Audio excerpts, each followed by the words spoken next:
Show up at this like. I don't know. Sorry, you can see my gal.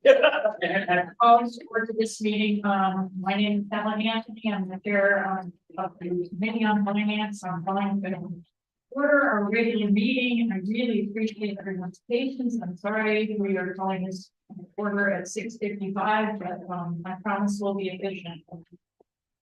So, Madam Clerk, if you would call the roll, please. Chairman, present. Vice Chairman Taylor. Here. So here. Reeves. Yeah.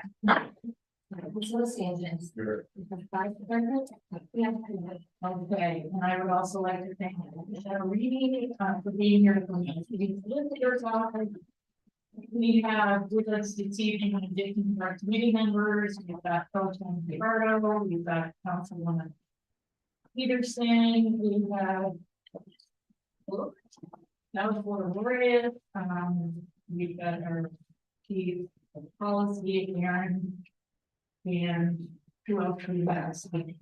And thank you all for coming and waiting for us. So I appreciate your presence.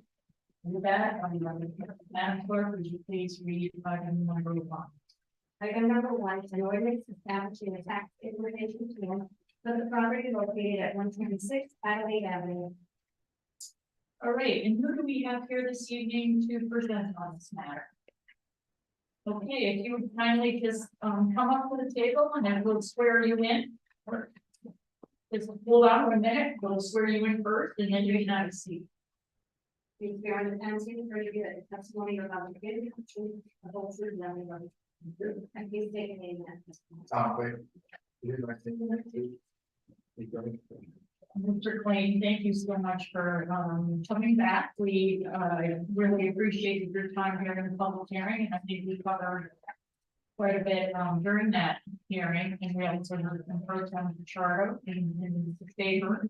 But and I'm going to ask the committee members whether you would like a full presentation on this evening, or whether you would pick up, like to ask questions. What is your please speak. I'm good with this one. Well, we had a motion to approve, which he made in test, but it's still on the table. Is there a second? Okay. That is because we heard you did an excellent job in the hearing. I mean, it was 2 weeks ago when you covered everything. I thought so. That's why I considered that. Okay, we've had a second, and so I guess I'm going to say that if people feel that they want to ask questions, we have to vote yes or no on the motion. If you want to ask questions, we can deny and then re-entertain a motion later. So I'll just we'll have to call roll.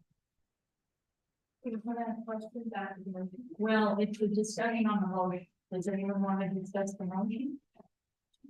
To approve? There's no opportunity to ask the question of the patent. That's the problem. So that cuts off any ability to ask the applicant. So I guess I just need to know if I don't know anyone much about it. Okay. Okay. All right. Well, we appreciate you coming. We've had some questions, I think, but we're going to take a vote. Do you have questions? You want to say? No, I'm beginning to add that because we heard a lot during the public hearing. Okay. Please call the roll. I mean, we got the motion to approve. Please call the roll. Chairwoman Anthony. Aye. Vice Chairman Taylor. Aye. Councilor on Animal. Aye. Councilwoman Grace. Aye. Councilor Jenkins.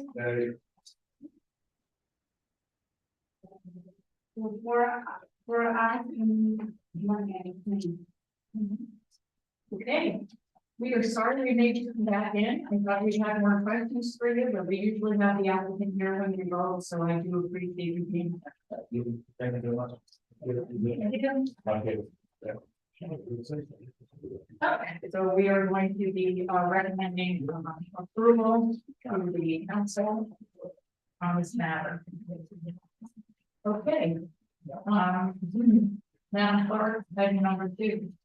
Item 2, an ordinance in amendment of chapter 22 was 36, number 348, article 13, entitled an ordinance granting the downtown Providence management district of jurisdiction to operate as a business improvement district. Okay. I would just like to start by saying we heard excellent testimony.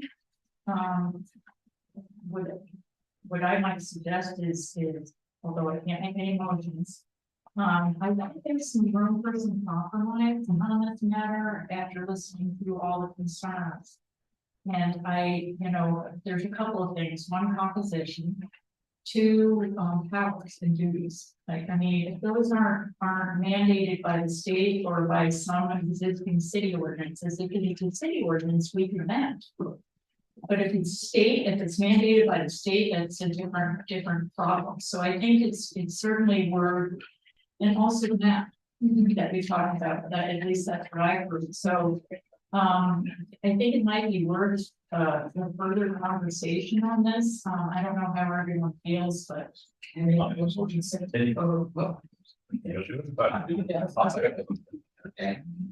It also was made by Councilor Taylor. No. I'm sorry, the motion made by Councilor Gray, seconded by Councilor Taylor. All in favor? Aye. All opposed? Okay. Wow. Item number 3. Yes. Cheryl, can I suggest something? Yes. Can we maybe have a discussion, make sure there's no questions, like more motions? Yes, I think that is generally a very good idea. So I apologize about that. Yes, I think we can. And I'll try to hold our motion. That's I think we're still talking about. Okay, so I think that in general, we want to make sure that no one has any questions of our attendees before we make a motion. In general. Okay. Anything else we want to discuss before we move on to item number 3? Okay, could you read item number 3? Right. Item 3, an ordinance amending chapter 17, and article 1 in general of the Providence Code of Ordinance to add section 10-35, Providence Code of School Records. Yes, I'm sorry, we have a substitute, which I will, which is being distributed right now.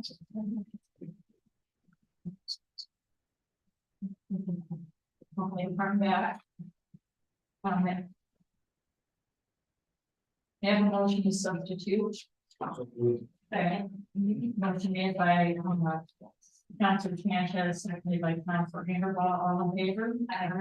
All opposed? Okay. So who do we have to present this evening on the second? Oh, okay. Thank you, please. Welcome. Please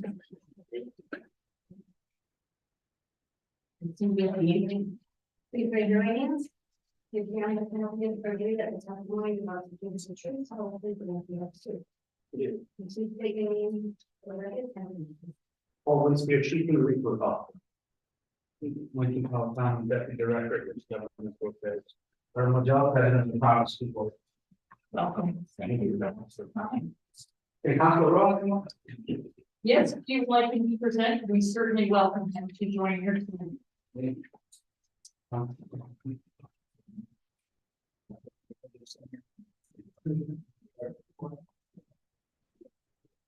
have enough room? Okay. Great. Sure, just wanted, we've been in the works, this poll here is weird, so. So, but I, the ordinance, the amendment to the ordinance, for you is something I support. It's the brainchild of our school president.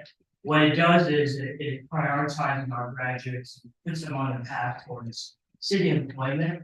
And perhaps in addition, I think it seeks to really mirror, we have a diverse city here. And so we need a city workforce that reflects that as well. And so this is the spirit of the ordinance. I will say, the amendment seems to, and they, speak to this one more, but the amendment does seem to, given collective bargaining, it does, as it stands now, focus on non-union job positions. With that being said, I still think it's a step forward, and I support wholeheartedly. And happy to answer any questions. I think it's a great piece of legislation. And I would encourage my colleagues to speak to it. Thank you. Madam Chair, if I could add on to what the council has already stated. The goal of my ordinance proposal is simple. I believe that the city of Providence should be in the business of hiring PhD graduates. Having just left my state position, I hear so often about the struggles and challenges of filling positions, such as like at the DHS call center, such as regular bus drivers, such as in the city, we hear about how tough it is to recruit police officers, how tough it is to recruit certain departments. The Providence School District is graduating thousands of students that don't have post-high school plans. We have opportunities that could pay them very well right out of graduating high school if you prepare them and equip them with the skills necessary for them to be successful and apply for those roles. I see the ordinance tonight as a step one in a series of steps in order to build that job pipeline from PPSD graduation stage to City of Providence employee. What the ordinance before you is requiring is a simple interview of any minimally qualified PPSD graduate that applies to a municipal job. There are exemptions for collective bargaining units, such as police, fire, and 1033. And the other amendment just pushes out the implementation start date, the effective date, a year to give our new chief of HR some time to get a system up and running. And then there are reporting requirements where the city council and the school department are going to get reports on what application numbers look like, how many PPSD graduates are we hiring, and then we can utilize that data to inform further policy decisions such as, well, if we have a deficiency in this department, maybe we should help tailor skills programs that equip students with that specific skills so we can hire in that department. So I see it as a sequence or a series of policy decisions, this being the first one. And I have my colleagues here from the administration that can help answer any of the technical questions you may have or answer any questions you have on the amendments. Thank you, Madam Chair, and honorable committee members. I would like to add one thing. Yes, please. So I'm gonna first state that definitely hold your statements because we're gonna have a different conversation in due time when it comes to HR. But to speak to this, definitely one step in that direction. When this revision was brought to my attention, while I do have to, obviously observe and make sure that we address it in a manner that's legally compliant, that does not violate the premise or the confines within bargaining agreements and or the legal requirements for jobs that have modified occupation qualifications like that police and fire. I do think it is a step in the right direction, and that is we in the city of Providence are people who do work to serve people, and that has to have a bridge somewhere. I would try to draw this statement when you were all young and just asking yourselves, in the third and second grade, did you think you would be a city clerk? Did you think you'd be a city councilor? Did you think what was your career? And what I find in municipal government and the public sector, more common than not, is that the answers to that usually don't land here, which would emphasize the notion that we need to create a bridge and we need to find ways to bridge the gap. So when it is brought to my attention, I, as chief human resources do, entirely support this ordinance. I think it is a step in the right direction. There's certainly more to be done than what is defined here, but I think over time we will evaluate. I'll take an academic mechanism from that book. We'll exercise the adding. We'll analyze, we'll design, we'll develop, we'll implement, we'll evaluate, we'll run the cycle again until we get it right, because we should be supporting our community so they can come in and do the work for the community again. You have anything? It's usually a very long, very impassioned presentation. So I am going to just start by asking, the implementation right now, so it's wonderful words, I mean, it's wonderful. It's an ordinance, it's an ordinance, but just in terms of implementation right now, do you, chief, have the ability to produce your report annually and collect the data that's collected in subsection B? If this was to be implemented tomorrow, I would not. And I will not stand before you all and say that I have the infrastructure and capabilities to report what's happening. This is going to require work. Some of the planning for our department that will go into the next fiscal year will be to acquire and to successfully implement an applicant tracking system, which one of the technologies the department lacks, I think it significantly needs. Which will give us the ability to track individuals as they come in from the application page onward.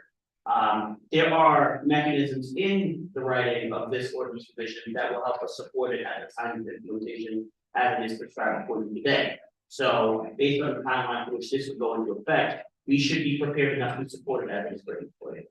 Thank you. Committee members, yeah, thank you so much for this, and I can't see the room anyway. It is a really great idea. I had a few quick questions, but I think they're mostly just, I think there's a few typos. I just want to make sure to read fast before it passes, and that's giving my when we changed in B on in section 1 and crossing out or the, I think anyway, this is minor, but like we can't have all of it. Position in the city of Providence hiring manager, we want to say the hiring manager, or there's something missing there that makes it not really quite right. So I just want to make sure to get what we meant to say. And then in section D, I actually don't have the typos. I'm not really sure why we added a phrase provided by the applicant. Gradually employed by the city, like what are we adding by them provided by the applicant? I don't understand why we did that change under D.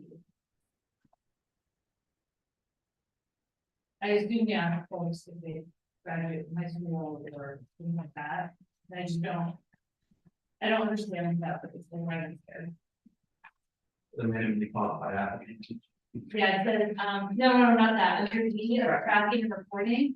It says human resource department shall be required to track the number of Providence public school graduates who apply for open positions within the city, as well as the number of Providence public school graduates employed by the city when provided by the applicant. Oh, yeah, I don't understand that second clause there, it doesn't make sense. Okay. I don't know. I don't understand that. Okay, let's cross it out.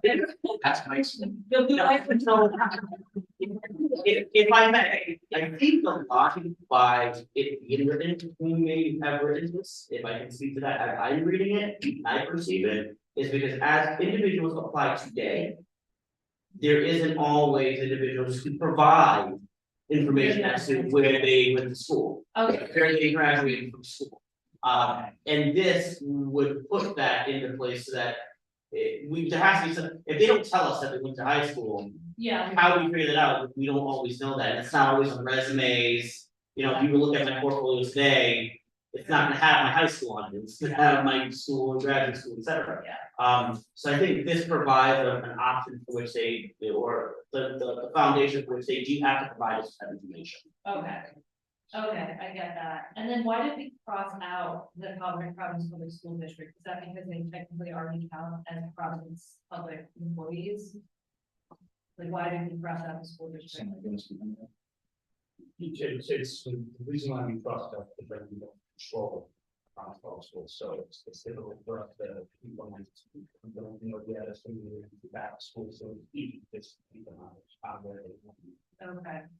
Could there be something, I assume sometime we'll get them back, and it would be great if folks, if we were encouraging folks who went to the schools, to then work in the schools, we could say, I don't know. There could be some, yeah. Upon return to the school, I don't know, upon return, yes. I also think that when the district is returned, don't they automatically become city employees again? Oh, okay, so maybe it's. Yeah, that's how I understood. Yeah, it's more of a clarification, just so that you Yes, so you take the school back. Okay. It seems like we don't need to specifically carve them out because if they're currently under state control, they're not technically. I don't know, I question whether they're. I actually think both of those actually work. I mean, if Okay. you did that, it would be interpreted that they are not city employees at the moment, but they will be. They will eventually. be once they're. Yeah. Okay. And then even if you left just city employees in there, I still feel as if you can interpret it that way as well. When in returns, they are. There is. This is really dumb, but I should say, whereas is wrong, but wrong, the third whereas. So that's your side, I feel dumb even saying it out loud, but I appreciate.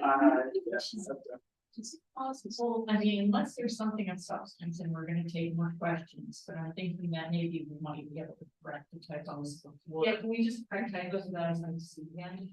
Yeah, I would think that we could pass it with the intent and. I think so. Yeah. All right, with the intent to have all the typos, which I identified by counselor and. We could work for it, we can go I'm find. not changing the subject, only the No. typos. All right, are there any other questions? Counselor? I think that's, I mean, and honestly, I think we're going to provide. Just in that item too, we got to miss. Public is not done correctly, and so it's. Oh my God, it's.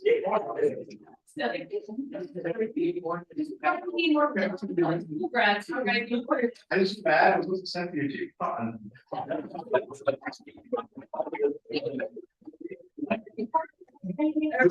Something that came.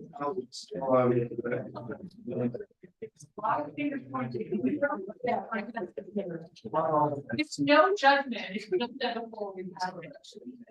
Okay, After they send anything that. yeah.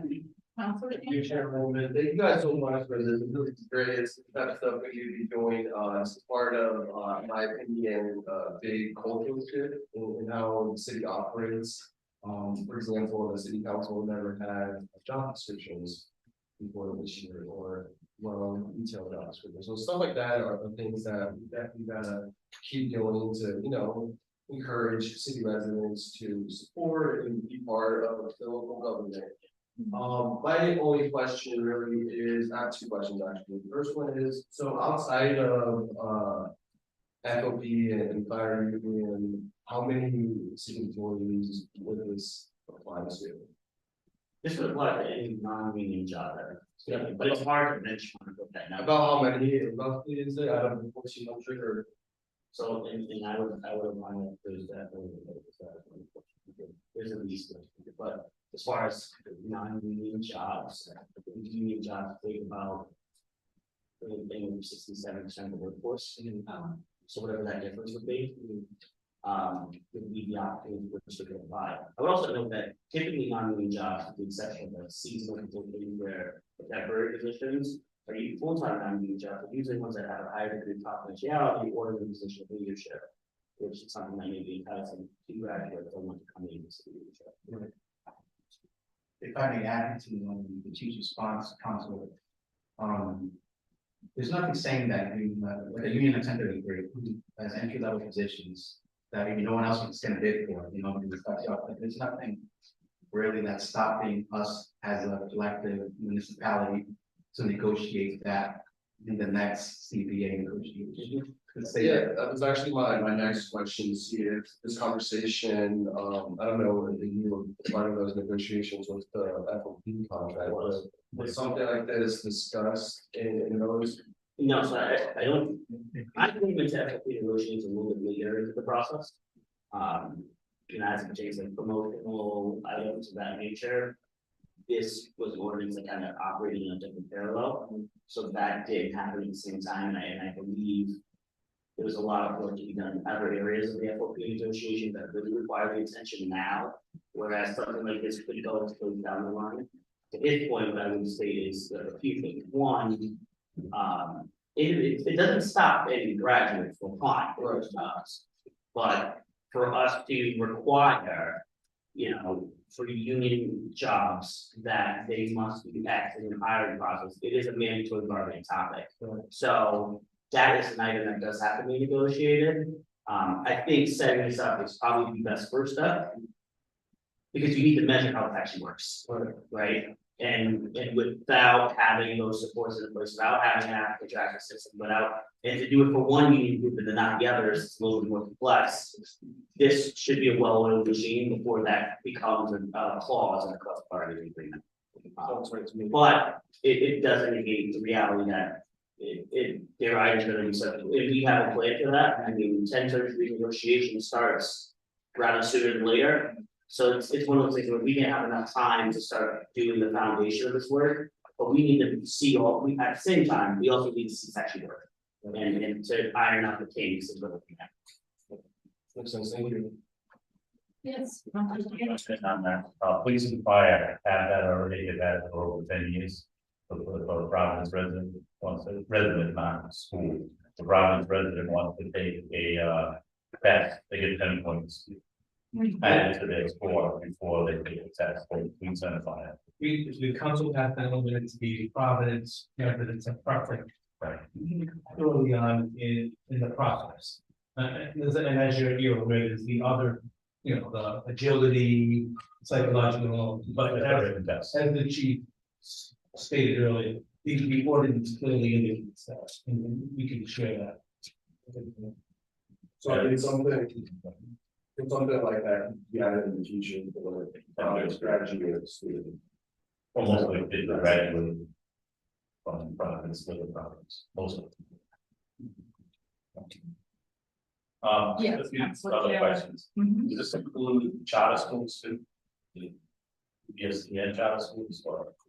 I believe the term that we use is Providence Public School graduates, so specifically Providence Public School District graduates.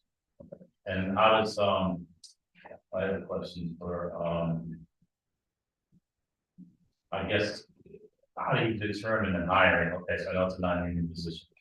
But I lived in the city for 35 years, and Gail lived in the city for 5 years. We both applied for the same job.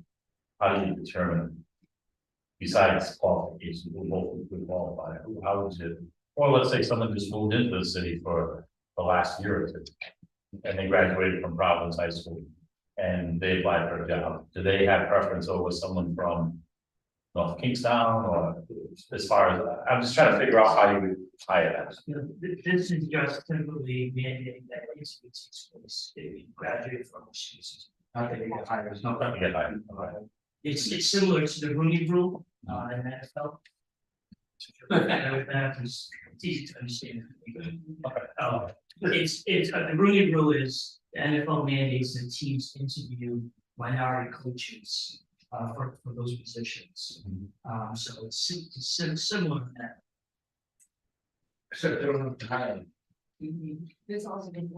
This is the similar, it doesn't guarantee employment, it's simply an opportunity to cover into.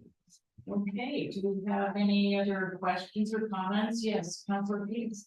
I was actually wondering if the data that you're interested about in regards to. The whole together. Well, for us. Yeah. We would collect EEO data and qualification based data, which would also include education data, such as what you graduated, as it speaks to this. So EEO data includes all demographic information. Right. Our city produces an EEO report and an EEO officer. So all of that demographic data, how many people apply for excellent jobs over a period of time. That is the information, any other additional information that the school department would desire in that category. I know this is something that they requested from us, so that there's a communication and transparency about how many people were actually able to interview, how many people were hired, and where do they fall within the city's demographics, with the rest of the population in the city workforce. Yes, please. I'm not sure if there's something that's already being done, but, I do data and tracking in my data, so I'm kind of in the home putting all of this. I think one of the things that is really important for me is is how many positions you have that are available or whatever you might have available and the increase interest in them. There are certain fields that we know that we could use a lot of people in what the resources that we have. So I just be interested in making sure that we're tracking for all of those things because as we increase our as we increase our number of employees, we're able to look at the city services that we provide, we can see exactly where we need to expand, more quicker than one service than another. Okay, now so we're gonna go on then for tonight. One final question, thank you so much. Just looking back on your beforehand, it said that, you know, there's with, departments that report annually these revenue data. What are you reporting to? Like, who's gonna get a copy of this? It was going to the administration and going to this. Okay. Is it possible to council get a copy of that? Oh, yeah, it's public, well, definitely, but in terms of reporting, where the housing's distributed from there, you know, there's that, but by all means, not really report it. It would be my intent to report it publicly anyway, which is what we do in our EO reports, that's public, it's on our website, you can request anyone can access it, so, yeah, no, it's not to misconstrue that. Thank you. Okay, and first time. Thank you. We have a couple of questions here. After that, just to, in terms of this idea of, bill, has this been also implemented in other cities and counties? If you know, Not aware of what's done, not aware of. not, Not around.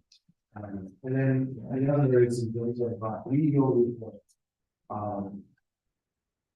What's the, there's gonna be some difference, so you just issued an EO report for this year? No, When so does that, that, when does that get issued? it's actually being worked on, it will be issued by next By next year? year, yes, that's a federal requirement. Right, so there's one from last year. Can you just forward that? Yeah, I'm on the EO office. Thank you. Any other questions or comments? Okay. Is there any motion? Motion to approve made by Councilor Taylor, second.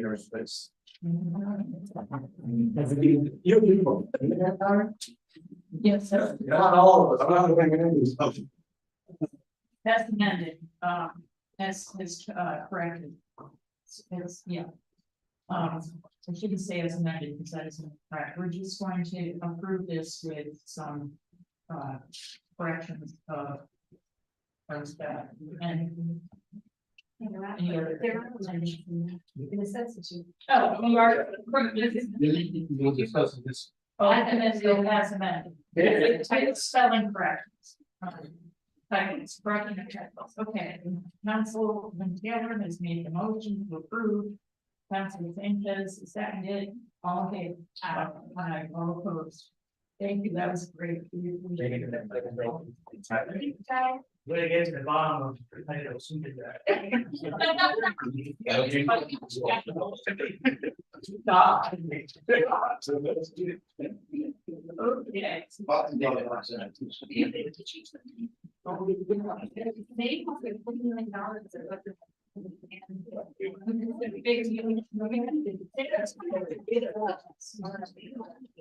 So now item number 4, thank you so much.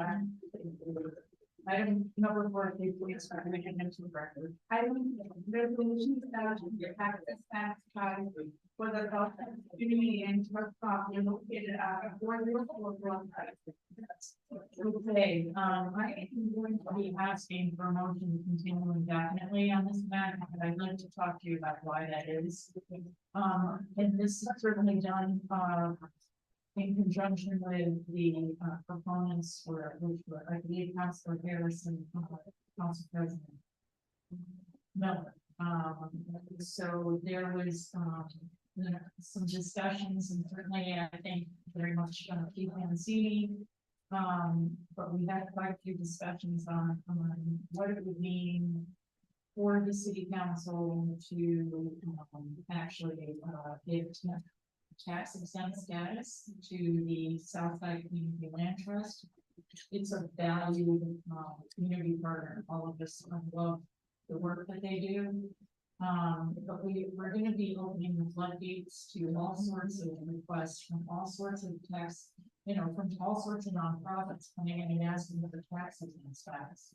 And so we, as we did with Providence Preservation Society, when they came in and asked for a tax exempt status for their building, off of North Main Street, we discussed with, Southside Community Land Trust whether they would be willing to pursue their tax exempt status at the state. So what that would require is for them to find offers at the state to ask for it to be tax exempt. They would also be asking the city council for resolution support should they, when they reach that step. If that's what they would like to do. And so I think what, we discussed the fact that we were very concerned about setting this precedent. And so, thankfully, we were able to talk to Southside and Trust, they understand, and, so the proponents have withdrawn their resolution at this time. I mean, we may be entertaining it. When, they come and ask for us to support the state pending legislation to start, that would make them tax exempt, but we won't be doing it at the time. So, I will be asking for a moment to continue with that. I'm actually going to just apply that I'm going to choose. Okay, motion made by Johnson Taylor, seconded by Council. All in favor? All opposed. Okay, with that, may we have a motion to adjourn? Okay, made by Councilor Andrew Boss, seconded by Councilor. All in favor? Yeah, I gave her. Yeah, you're right. Yeah.